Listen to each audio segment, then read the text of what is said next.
And finally, back to the contract wizard. So we gave you a base understanding of all three of these categories. The forms list tabs, a set of the forms. The save forms and documents is where you save all your data, and it's where you perform your actions, like emailing, faxing, and sending out for e-signing. Your clients is your properties and your tenants. And then I want to show you this wizard. The wizard does all of that in a much simpler format, so you guys will love the wizard. So you come in and immediately click the contract wizard. On the left, the CAA has a basic rental package for you to start with. As you get your own packages set up, you can actually use your own packages with the wizard also on the right side. So let's start with the basic rental package from the CAA. It shows us all the forms that we need in that basic rental package. If you're happy with this set of forms, click use this set of forms and continue on. If you're not, click add remove forms and you can modify it. So in this case, we're happy. Use this set of forms. How am I going to act as my personal profile? So you're under your My Profile tab that we talked about early on in this training session. You want to make sure all that information is accurate. So in this case, are you representing the lessee or the lessor? And in this case, I guess we could say we're the lessor, right? Or if you represent both, you can do that, but just say lessor.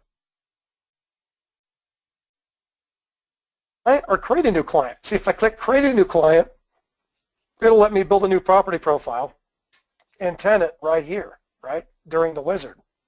And then we can save it and continue. But to save time, I'm going to click back, and I'm going to use an existing client.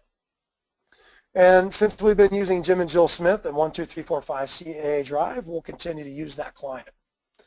Now it's going to autofill all that data just like it did earlier. Remember when we did it the manual way, except now we're using the wizard. And you'll cruise through here and you'll fill this contract out, you know, whatever, continue on. Once you're done, save and continue to step 6. Give it a name.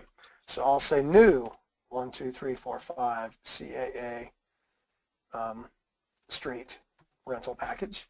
We'll go ahead and save it in the existing folder. We'll choose the 12345 CAA Street that we were working in. Click Save. And so the wizard will now save it automatically into that folder for you, and it continues on. So now it says, hey, you just filled out a contract. Do you want to email it to your client? Do you want to fax it to your client? Do you want to send it for e-signing? Do you want to use DocuSign, which is other, for sending it to get it e-signed? Do you want to print it as a PDF or just do nothing and come back later? So the wizard makes it real easy to follow and get these things done. And notice over here, if you wanted to send an addendum with this, we could click Upload Additional Document, choose Files to Upload. We could add that, which is a third-party document that was on your desktop. So notice now we're going to send this addendum and this contract, and then we could actually say we want to send it for e-signing. And we could say 12345 CAA Street new lease, we'll call it, since we're just testing. I'll send it to one person this time instead of worrying about 2 to make it faster. Down here's where I said you could do it with a mouse or touchscreen if you wanted to choose that option, but you don't need to. The default is just fine and legal. Here's where you can type in somebody else, the office manager, for example, office@myrentalcompany.com, right? So that email address would automatically receive a copy of this e-signed document. And that's a nice little thing for your office manager. But in this case, we're just going to send it out, click Submit and Customize Sending Locations. It's going to show us both documents this time and not just the one, because I uploaded a third-party addendum in addition to the contract. I'm not going to edit the sending locations on the package because we know it's accurate. We've already done that.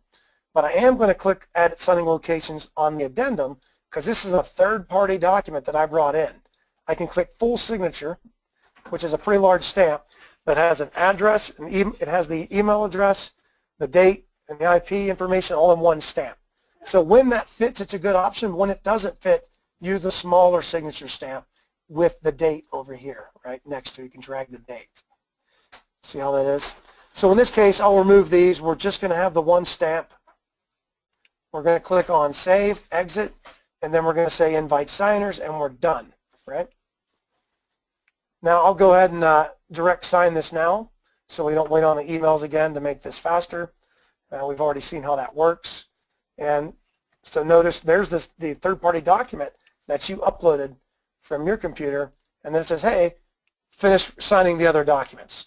I'm not going to go through this because we've already done this, right? It's that same contract where you just go down through and sign, but this is what it looks like to your tenants, right?